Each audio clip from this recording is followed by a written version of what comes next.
আসসালামু আলাইকুম বন্ধুরা, সবাই কেমন আছেন? আলহামদুলিল্লাহ খুব ভালো আছি। আবারও আরেকটি ভিডিও নিয়ে আপনাদের সামনে আসলাম। অবশ্যই আমার ভিডিওটি দেখে যাবেন মনোযোগ দিয়ে। আর আজকে আপনাদেরকে দেখাবো আমাদের গ্রামে এখন প্রচুর প্রচুর ফুল ফুটে আছে। একদম আগের ঝরা পাতাগুলো ঝরে গেছে।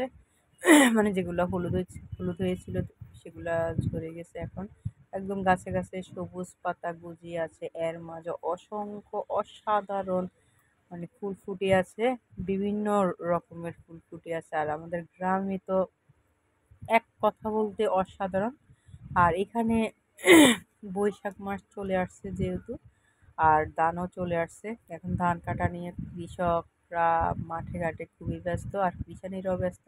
কৃষকরা মাঠ থেকে নিয়ে আসতেছে, আর কৃষানীরা বাড়িতে ওটা ধান ঝাড়ার কাজ চলতেছে আর কি। এদিকে আমার বাচ্চাকে নিয়ে মাদ্রাসায় চলে যাচ্ছে। আর আপনাদের সাথে যাওয়ার পথে কি কি দেখতেছি অবশ্যই আপনাদের কাছে সবকিছু আমি শেয়ার করতেছি। অবশ্যই আমার ভিডিওটি দেখে যাবেন। আর আমাদের গ্রামের ভিডিওগুলো কেমন লাগে অবশ্যই আমাকে কমেন্ট বক্সে জানিয়ে যাবেন। কি আপু? না আইনাস আপনি এদিকে ফালাককে নিয়ে তো যাচ্ছি। এদিকে আমি বোরকা মুখোশ পরে যাচ্ছি, যেহেতু এটা মাদ্রাসা। বোরকা ছাড়া অ্যালাউ করে না, এর মাঝে আবার নেকাব পরতে হয়। তো নেকাব আর পরি নেই বলতে ওনা দিয়ে নেকাব বানিয়ে নিয়েছি। এদিকে ধান পেকে গেছে, সোনালি ধান।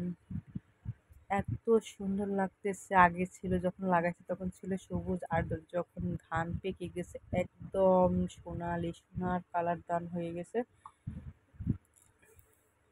কি যে সুন্দর লাগতেছে।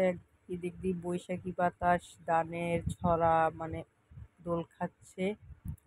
আর আমাদের প্রাকৃতিক সৌন্দর্য গ্রামে আসলেই বোঝা যায় যে গ্রাম কি সুন্দর। আসলে প্রাকৃতিক হাওয়া সবকিছু মুক্ত, এখানে যুক্ত কিছু নাই। আর এদিকে ঘাস খাচ্ছে মাঠে গরু।